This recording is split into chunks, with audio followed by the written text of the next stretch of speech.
Hi everyone. Welcome to our monthly webinar. So we're really excited today to have the session on how animals help human well-being. And it's led by Dr. Becky Lumsden-Southall, who's Chief Therapist at InsideOut, and Dr. Jill McMaster, who's Vet and Business Development Manager at BorrowMyDoggy.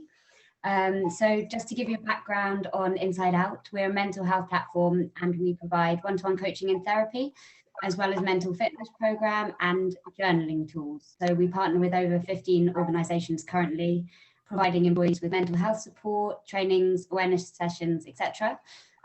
So I'll hand over to Jill to give an introduction to BorrowMyDoggy and let you guys start. Absolutely. What I'll do is I'll pop our little deck up and we can look at there, and I'll just give you a wee bit more info about BorrowMyDoggy. I appreciate some of you already know BorrowMyDoggy, but I'll just pop this up and we can start having a little look. You can just let me know if you can see that okay? Does that come up? Yeah. Wonderful. This is where I kind of... 1 second, I'll get that sorted.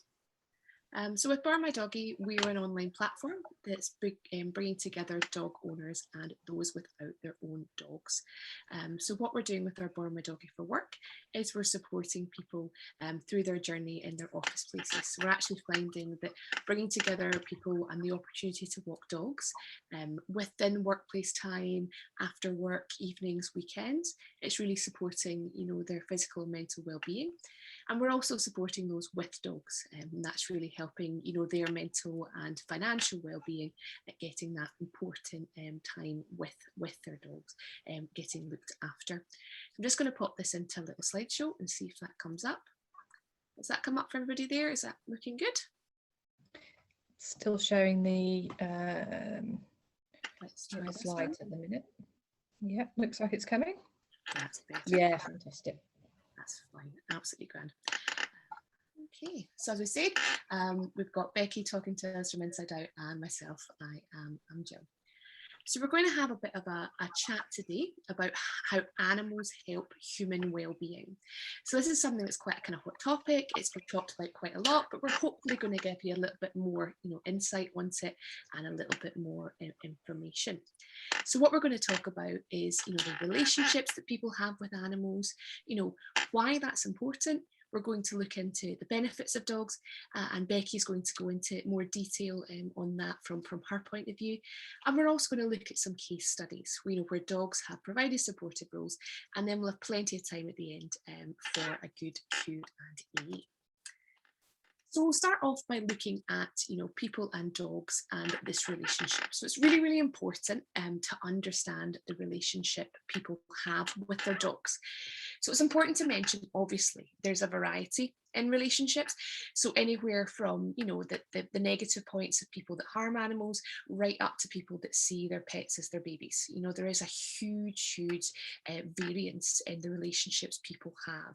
And there's a massive area in the middle there as well. And everyone has a slightly different, you know, relationship with their pet. But what we're going to look at is, you know, that bigger picture and what we're seeing and the trends we're seeing in the UK at the moment. So there's 13 million dogs in the UK now. So obviously that's a lot of dogs. We are very much a dog-friendly nation.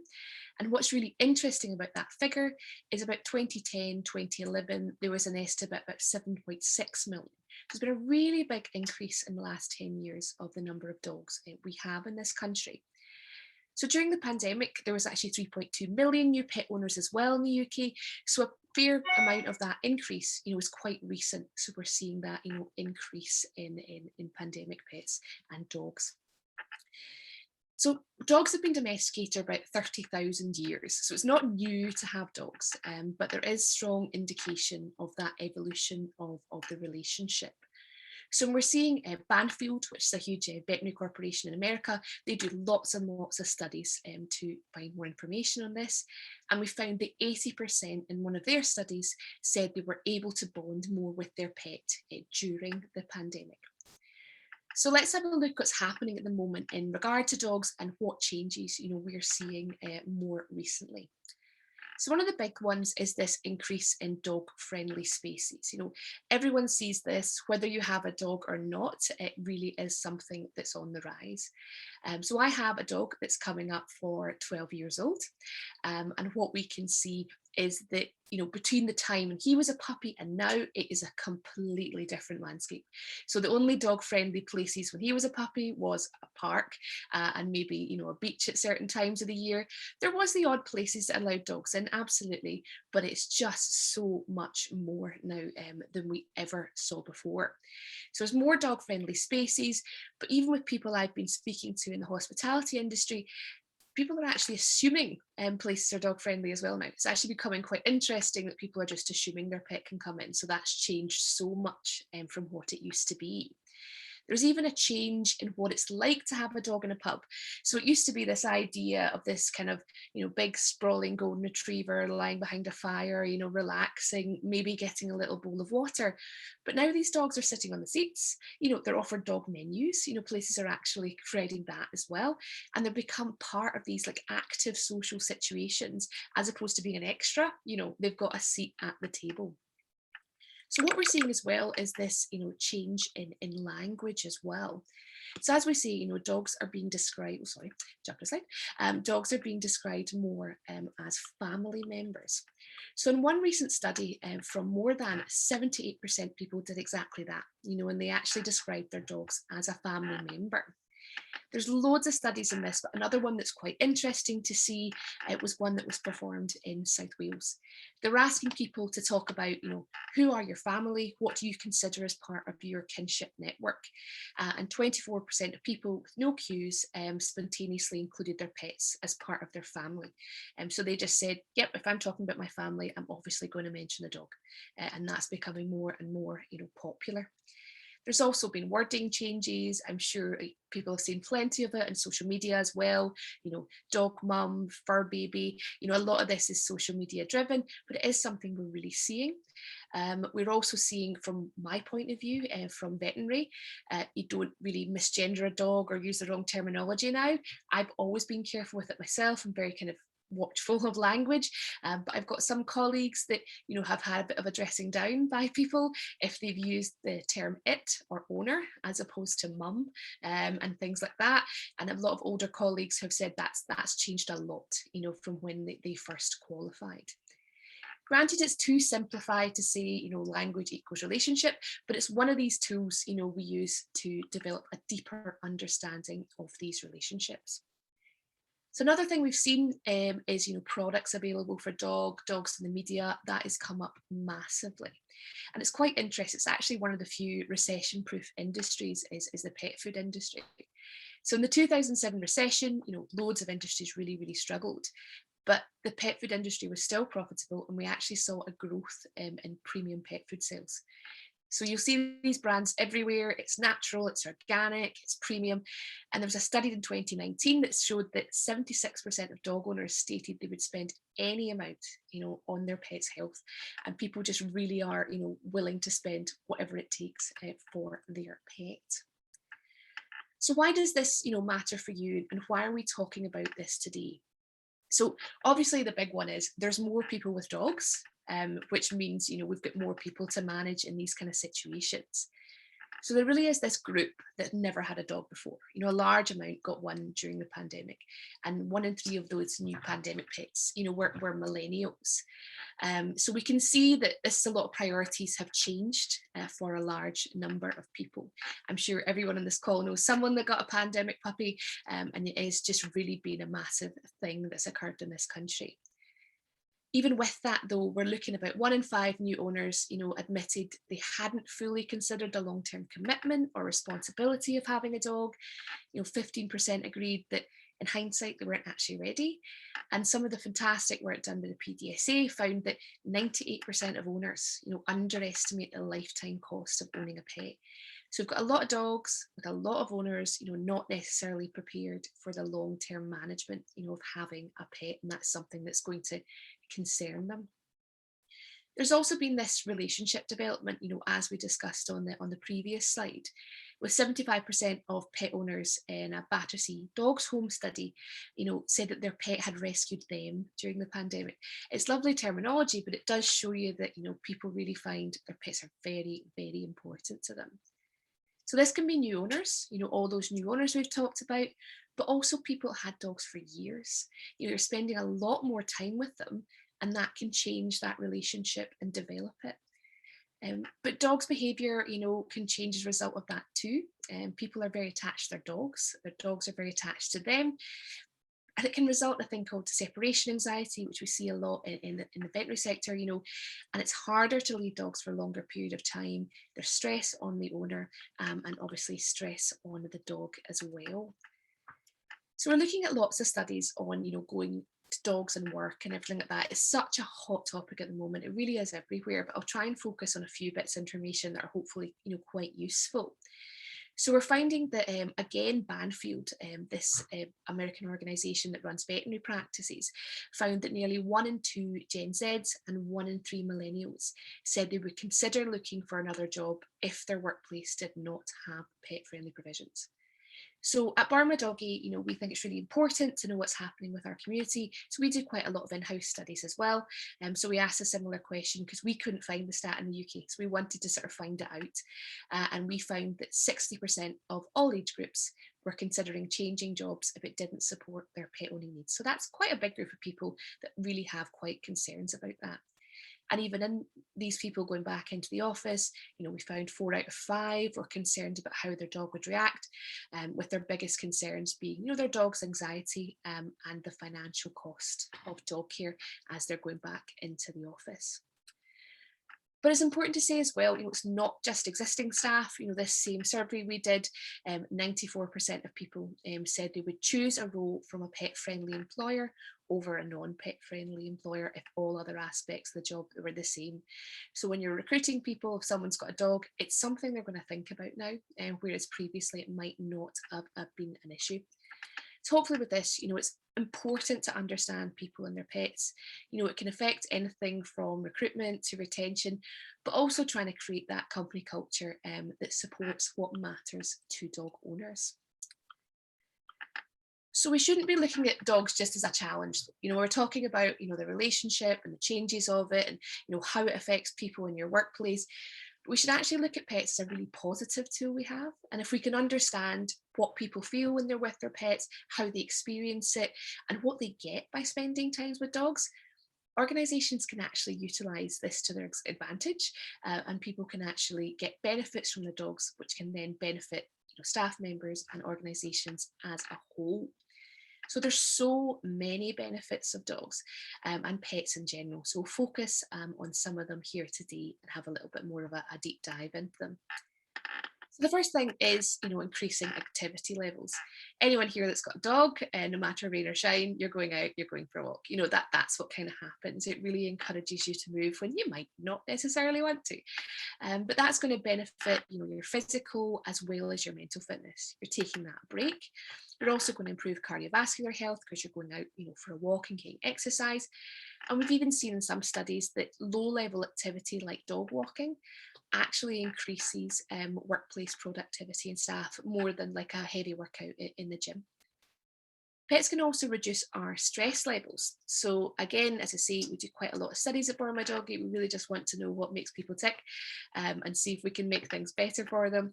So 96% of people in one of our studies found that spending time with a dog reduced their stress levels. So animals just have this wonderful ability to make us feel more at ease. They don't judge us, they give us a cuddle, and they listen and make us feel a bit more relaxed and melt away the stress. So the last point we've got here is reducing feelings of loneliness. So I'm sure a lot of you are aware that the theme of this year's Mental Health Awareness Week is loneliness. So we're finding 6% or 3.2 million people in a recent UK survey stated that they were lonely. But there's a lot that pets can do for us in regards to reducing loneliness.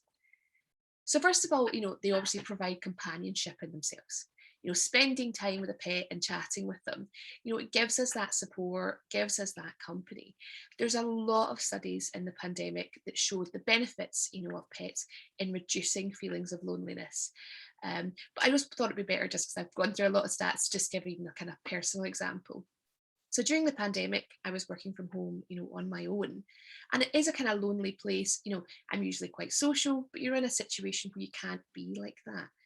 So, but I had my dog, and gosh, he helped. He was there for a little chat, for a cuddle. Let's do this, let's do that.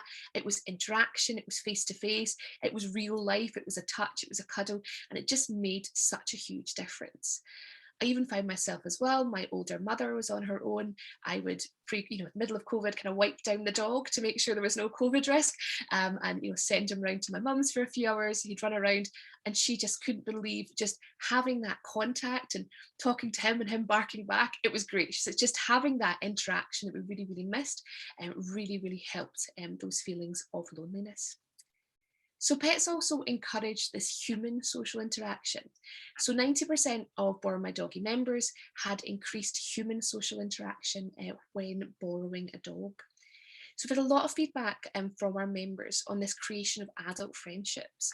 It can be a really challenging thing to do, but dogs can really help, you know, with social connections.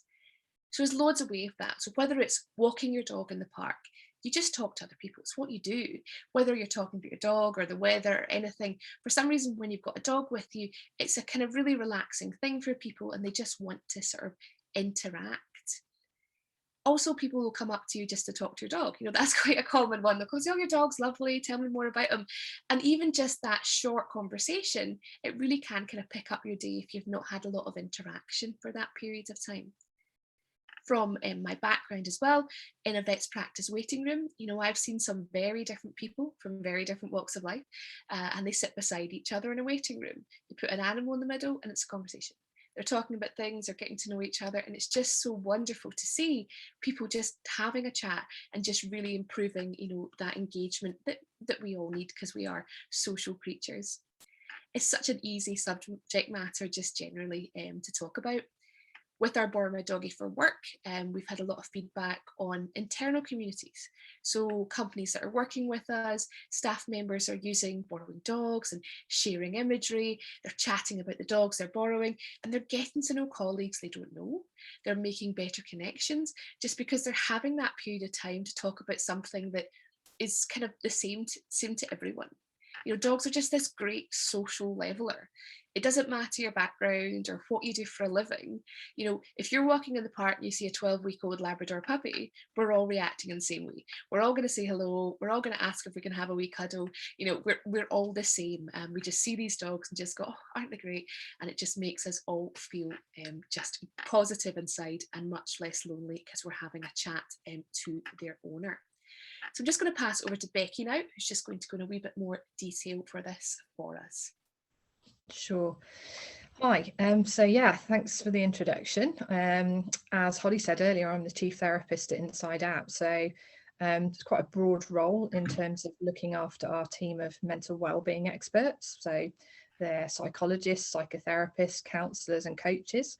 But I also write content for the app and do some research as well. So one of the things that I trained to do in my therapeutic practice about 10 years ago now was animal assisted therapy. So I'm in a group of really lucky people who can legitimately take their dog to work and work with their dog. In fact, I'm so lucky that I've got 2 dogs. I don't take them into sessions together because they get a bit competitive, but you know, I've had a great time over the last decade being able to use my dogs in a therapeutic setting. So I'll tell you a bit more about that later, how some of the case studies that we've got coming up, how dogs can really be helpful in a workplace setting and in a personal setting as well. So I would describe myself as what we would call a pluralistic therapist. So perhaps my kind of core approach is around treating people with post-traumatic stress disorder and some specific training for that. But one of the things that's very important within a mental health approach and when we're doing counselling and psychotherapy is to try and personalise things to the individual you're working with. So part of that is the acknowledgement that we've all got our own experience of both mental health challenges, and mental illness as well. So that also can be said and can be true of loneliness as well. And one of the key things to think about here is, what is the difference between being lonely and alone? There are certainly some people who quite like being alone. They choose to be alone. Maybe they thrive on being alone. Certainly, one of the things I do for mindfulness is painting, drawing, and that's quite a solitary exercise. I like to kind of retreat off to my cabin in the woods and do a bit of painting.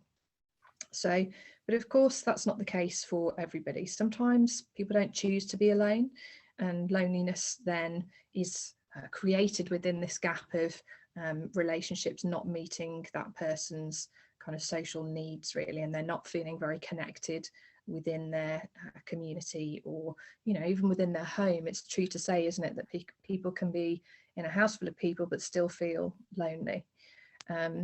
In about 2010, there was a government study from the New Economics Foundation, and they came up with 5 ways to well-being, and one of those things was connect. So it's just sort of exemplifying and underlining how important connecting is for our emotional well-being. So just before we move on to the next slide, then, just to think about that there are different types of loneliness, really. So there's that emotional loneliness when someone that you're very close to is no longer around. So that could be a relationship breakup, it could be a bereavement, or it can also be because of any sort of loss, really, like a home, having to move house, having a new job. Social or work loneliness, again, you could be in a really sort of busy workspace, but just not feel really connected, still feeling lonely within that workplace that has very many people there. And I think, that's something that perhaps has been impacted on by the pandemic, in terms of people having to find new ways of working, remote working, hybrid working, managing Zoom fatigue and that kind of thing. Loneliness can be quite transient. So, sometimes a person might say, I just felt a bit lonely today, but then for other people, it can be quite a chronic thing. And it's when we get into that sort of chronic loneliness that it can be much more challenging for someone's emotional health and sort of eat away at their resilience, really. Okay, should we move on to the next slide? Okay, so this pink blob here is not some blancmange, but it is in fact a cartoon of a brain, although some days I'm not sure which one resides in my own head, so it is supposed to be a brain. So in our app at InsideOut and on our website, you can find lots of content, some of which I've written myself, around the psychology of feelings. When we use that word feelings, we're really talking about 2 things. So we're talking about emotional feelings and we're talking about physical feelings. So when we're thinking about psychological services and how they work for the individual, what we're looking at is, what can we do that is going to be preventative? What interventions can we design that are going to help someone around both their emotional and their physical feelings? But also we kind of need to work backwards, so thinking about this topic, loneliness, how does loneliness impact a person's emotions? How does it impact their physical feelings as well? So one of the acronyms that we've come up with here, just to help you remember some of the science that's about to come your way, it's really simple, is 3 Ds then. So a daily doggy dose, okay? So dose in itself is an acronym that's been around for a while, and it's really relating to these good brain chemicals. We call them neurochemicals. And neurochemicals are really, really microscopic, tiny chemicals that are produced both in the brain and also quite a lot in the human gut, actually. True of most mammals, I believe, Jill. They have neurochemicals as well, yes? Yes. Great stuff. So they're flowing throughout our nervous system, and they affect just about every part of the human body. Every organ that you have, every tissue that you have is going to be affected by these chemicals here. So when they're in balance, they're feel-good chemicals. And we're going to look a little bit more in depth on the next slide about what happens when they're not in balance. But these letters then for dose are short for dopamine, oxytocin, serotonin, and endorphins. And this lovely image here comes from a great website if you're into infographics, called Mind My Peelings with a P. So thanks to them for the picture. So let's move on to the next slide. Okay, so what happens then at both a neurological level or within our systems if we aren't getting our daily dose, our triple D, our daily doggy dose?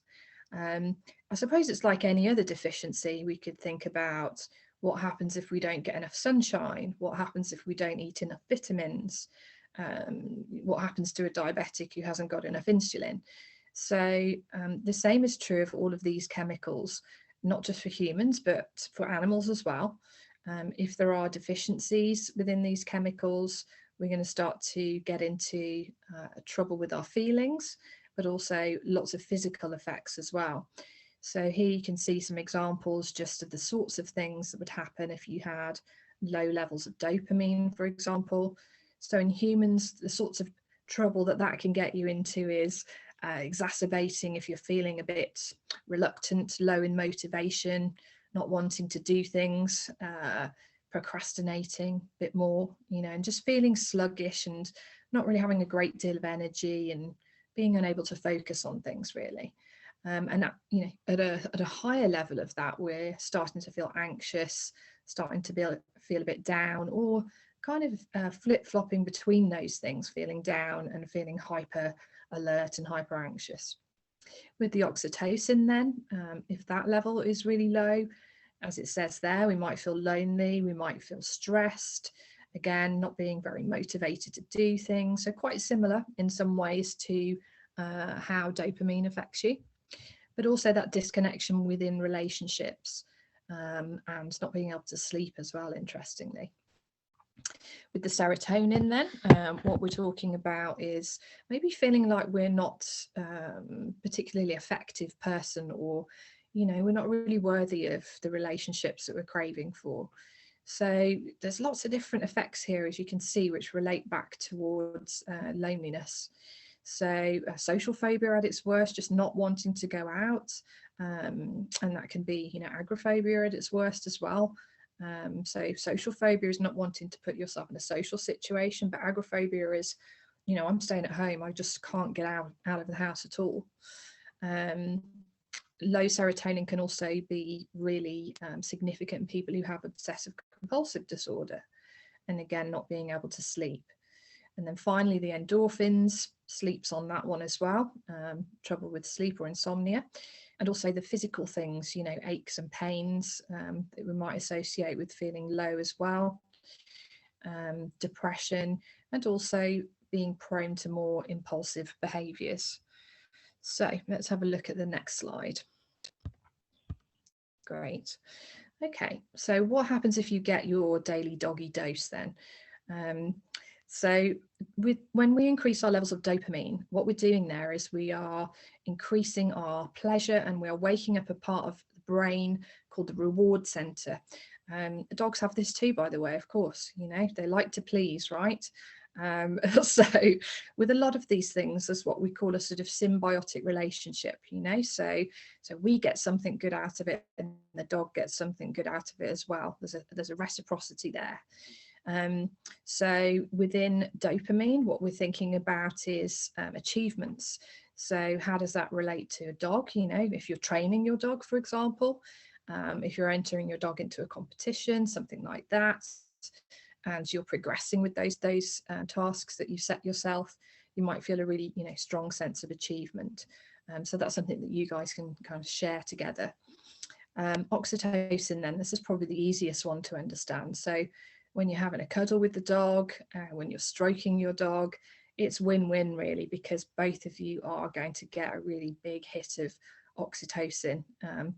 Interestingly, oxytocin is a chemical we usually associate with childbirth and with breastfeeding, but it's true to say that we can get oxytocin from hugs and from stroking the dog, and also from cold showers. I don't know if anyone's watching that thing on BBC at the moment with Wim Hof dunking people in ice. So for those of us that have to walk a dog in all weathers, we get our cold showers by doing that, right? Even if it's -6 out there. So as we go out in the cold, we are having an increase in oxytocin as well. Serotonin as well, also from cold showers. Serotonin is something that we also get from exercising. So, I have a lead that it has a sort of bungee rope on that I can go running with my dogs. Although now they're 12, they're not quite so keen on that. But over the years, that has been quite fun. So exercising does give you serotonin. You can get serotonin from the sunlight as well. So having a dog and going outside with the dog is obviously one of the greatest ways that you can go out and get sunlight when the British weather allows. Endorphins. So again, stroking the dog. For humans, actually, chocolate is one of the best ways of getting endorphins, certainly for me anyway. But of course, not for the doggies, not allowed for the doggies. Spicy foods for humans, but again, not for doggies. So it's just trying to find those things which are bringing you both pleasure, really. Okay, next slide. Thank you. So in what ways can we use this information then?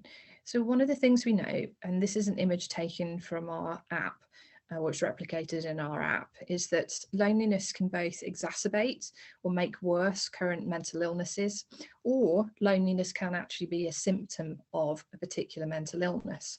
So that could be true of trauma, PTSD. It could be true of phobias, of generalized anxiety, OCD, and even to some extent eating disorders. So what we're thinking about in psychotherapy then is this focus on our thoughts, our feelings, and our behaviours. And when we first work with clients, what we're doing is we're trying to map out what their issues are and how perhaps they're quite stuck. You know, that's quite a common phenomenon in clients that I'll work with and that we work with at InsideOut. People come to therapy because they're stuck. You know, maybe they have got some people they can talk to, but there isn't the expertise and the guidance or the objectivity there to help them unstick themselves. We've got this diagram here, and we're just going to have a look at this particular vicious cycle here. So this is looking at depression. So the blue circle at the top there, we could actually overlay those words there with anything really. So it could say feeling lonely there at the top. It could say feeling excluded. It could say feeling socially anxious, withdrawn. Or if we think about occupational settings, we might insert the word burnout there as well. And then we're into this vicious cycle. So we can see that that vicious cycle is constructed of some thoughts, as we mentioned, and that's that I'm unlovable. It could be I'm just not enough. I'm not doing a good enough job. I'm not worthy of people giving me, having a conversation with me or giving me compliments. And then that will elicit a feeling within the person. So that emotion might be sadness. It might be feeling guilty, ashamed, anything negative that you can think, we would be able to insert by that sort of frowny face there. And so then what happens is when we experience those emotions, we have a behavioural response to that.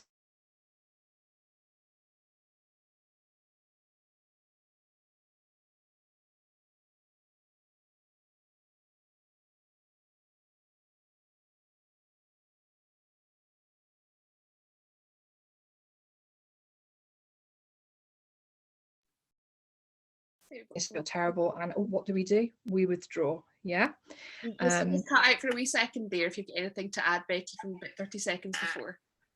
Okay, yeah, just saying it's this vicious cycle of thoughts, feelings and emotions where we're already thinking bad things, we're feeling terrible, and we start to withdraw further. And you can see how that exacerbates somebody's loneliness, but also from those previous slides, how that's going to affect your brain neurochemicals as well, yeah? So thinking about the pandemic then, lockdowns, so hybrid working, people having bereavements, 1 in 4 people during the lockdown reported significant increase in their loneliness. So when we start to think positively about how to break out of these cycles, then that tends to be the focus for us in psychotherapy. So thinking just out loud, you know, Jill gave us some great information earlier. How might we break out of this vicious cycle? Well, you know, it could be the behavioral aspect here. It could be that going out with your dog, you meet other people, as Jill said. It forces you to go into social circumstances and converse with people. And it can also act at this neurochemical level, giving you a great boost of all these different chemicals. Has anybody seen the series Afterlife? I've just been introduced to that. Yeah, with Ricky Gervais. I believe it's a comedy, but you know, I think that really summarizes and pulls together everything that's great about the human dog relationship, and you know how vital it can be when people are really struggling with serious mental health. So just before we move on then, we're going to be looking at some case examples of how dogs can be used in occupational, educational and personal settings then to assist with mental health. But before we move on to the next slide, I just want you to think of a police dog, okay, and hold that image in your mind, okay? So I've mentioned, a bit cheeky here, I've mentioned Afterlife, which we know is a great big Alsatian, right? Big German Shepherd. And I've said police dog. Who's thinking German Shepherd? Yeah. So I'm now going to ask Jill to scroll forward and show you a police dog. Okay. So this police dog is, who I have the pleasure of knowing, is Millie. Okay. So like my dogs, Duke and Bessie, Millie is actually a working dog that belongs to the Wellbeing Service Manager at the Occupational Health Department of Staffordshire Police. It's a bit of a mouthful, but you know, my role there is to supervise all of their clinical staff and make sure those clinical staff are not getting burnt out, you know, and are looking after their own mental health, which is really important because, you know, if we're as practitioners wanting to help others, you know, you have to kind of be practicing what you promote, right, Jill? So with Millie here, Millie was acquired, you know, after the inspiration of the lady, aforementioned lady, meeting Duke and Bessie at my practice on a number of occasions, and just really being fascinated with how different it is to have supervision with a dog present. Yeah, so Millie is there, she's ever present at the Occupational Health Department. And Millie also goes out on wellbeing promotion meetings as well. So the second picture there is Millie after a long day of having lots of fuss and lots of cuddles and, you know, walking around everywhere at a wellbeing promotion event. So, you know, what is it about dogs in particular? I mean, a lot of animals have been shown to experience empathy for human beings. Jill, I think I'm right in saying that primates, is it dolphins, horses, you know, there's a lot of evidence there to suggest that different animals can empathize with humans. And Jill and I were having a sort of natter about this yesterday, you know, how does that work then? What is it, you know? And we were doing the science thing and talking about pheromones. You know, dogs can smell so much more sensitively than a lot of other animals, and this is why we have sniffer dogs, you know, and that can be used to you know, uncover bombs, drugs, that kind of stuff, but also for noticing if somebody has diabetes, you know, is having a hypo, or is having an epilepsy attack, we were saying as well. So it's true to say that, you know, dogs have this great deal of sensitivity, and they can really sort of pick up on how a person smells, you know. And so those chemicals we looked at that our gut and our brain is pumping out, you know, when we're in a good mood, dogs can sense that, and they can probably also sense stress chemicals as well by that notion. But we think that it's probably that dogs are good at looking at and noticing body language as well. Dogs like a bit of loving gaze, don't they, Jill? They love it when you smile at them and look at them lovingly. So my observation of using dogs like Millie here within sessions is that they're absolutely fantastic for grounding people. So when we think about trauma, you know, people will often come into those therapy sessions in a very heightened state of anxiety and tension. And so when we introduce the dog, you know, they get to stroke the dog, they get to, you You know, they get to have something there next to them that really sort of roots them back into the room, rather than them being constantly allowed to kind of go into flashback or, you know, wander off into difficult thoughts. And as I said, you know, I've had pleasure of 10 years of working with my dogs, and had fantastic results from that. So Jill's now going to tell you one of her case studies. Absolutely. So here is an example from BorrowMyDoggy. So we're very fortunate at BorrowMyDoggy. We get a lot of lovely stories back from people. So I had a little hunt, and I found this one that I know quite a lot about. So I thought we'd just kind of chat through it. There's a little bit of BorrowMyDoggy terminology here. So a borrower is someone that doesn't have their own dog, but totally appreciates the benefits of happy dog time. So what they do is look after and help an owner who could just do with a wee bit of help with their dog, or is wanting to socialise their dogs. There's lots of reasons why people on both sides go on the platform. But we see, you know, Kerry and her borrowed dog Marvel. So Kerry's situation was that she moved away from home into a flat in London. It's a very common thing. People move from home to, you know, to get a new job. And she'd left her mum and her dogs back up home up north. So she found that she really missed seeing her dogs. She didn't have the right environment, you know, to have a dog full time. So she really kind of, you know, enjoys dogs. She understands what it means to have a dog, but she just wasn't in the right place, you know, to have her full-time dog and take on that commitment. She'd also find that even although she was in a big city, as we've been chatting about today, she felt very lonely. You know, so even in a crowded place, feeling very, very alone at that time. So as a result, she'd signed up for BorrowMyDoggy. So after speaking to dog owners on the platform, she found a lovely Marvel, who she sent us some absolutely gorgeous pictures of. So as well as being a bit cheeky, Kerry describes Marvel as very sweet and cuddly. So she gives her a really good motivation to go for walks, which is such an important part of dogs. But we appreciate not everyone on our platform is using dogs for walks. Some people just really want the company. So she gets great company from Marvel. And she's also said she's Marvel's a great hot water bottle on a cold evening. So there you go. They're going to help with gas bill rises as well. Who knew?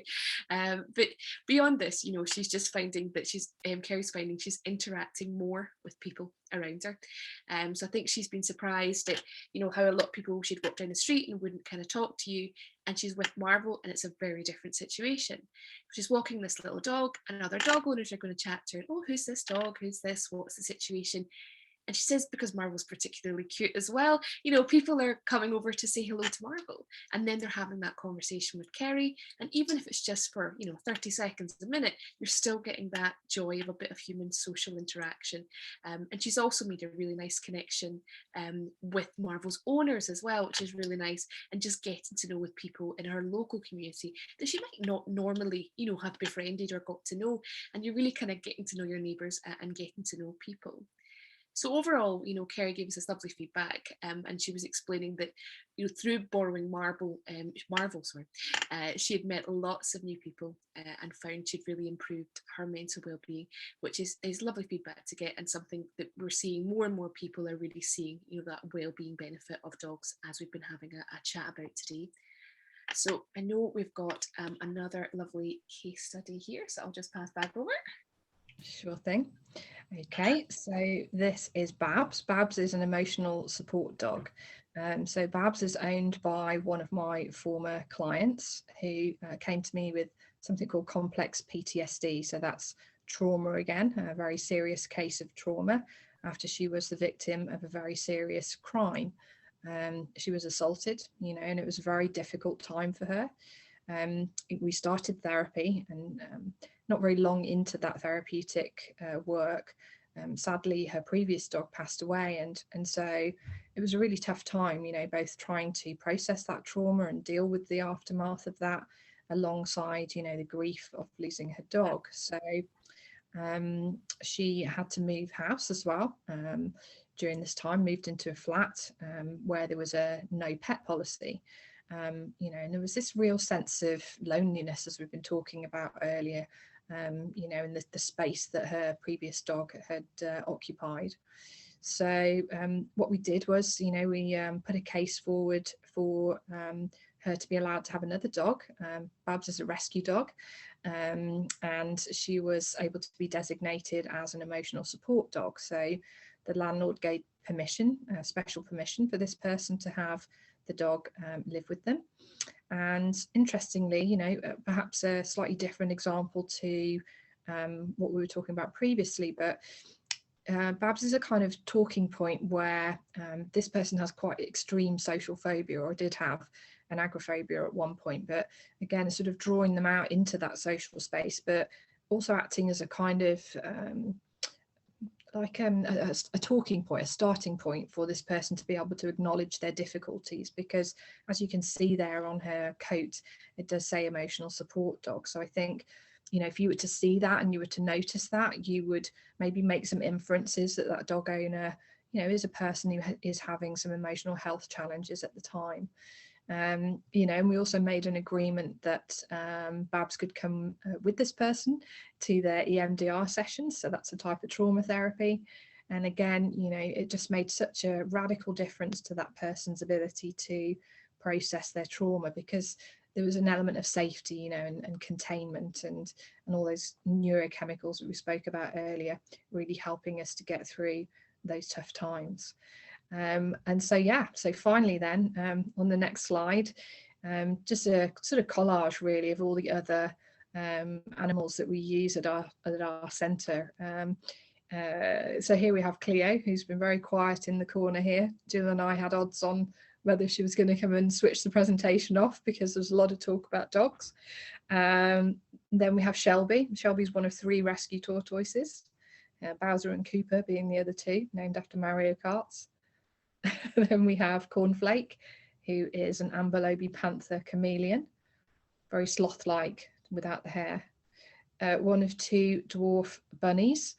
So we have Kelly, which is short for Latin for cuddles, and Zanahora, or Zana for short, which is Spanish for carrots. And then we have Ginger, the pony here, and that's my son now on his very first riding lesson. So surrounded by animals down here in Lichfield, and you know, really reaping the benefits of how they encourage clients, you know, and how they encourage that social interaction as well. So thank you very much. Okay, has anybody got any questions for myself or Jill? We've got about 10 minutes where we can answer any questions that you may have. And if you want to put those in the chat box, if you're feeling a little bit shy and you want to type it rather than speaking openly, that's absolutely fine as well.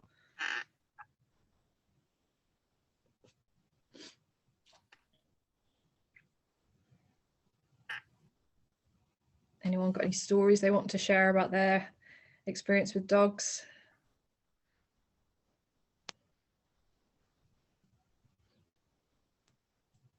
No, also wowed by the science. Overwhelmed their own. That's fantastic.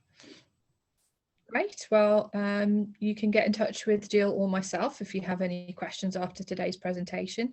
We would encourage you to go and have a look at our apps and our platforms and go and see what we've got on offer. And you can reach out to us via email with any questions that you do have. But otherwise, thank you very much for attending today.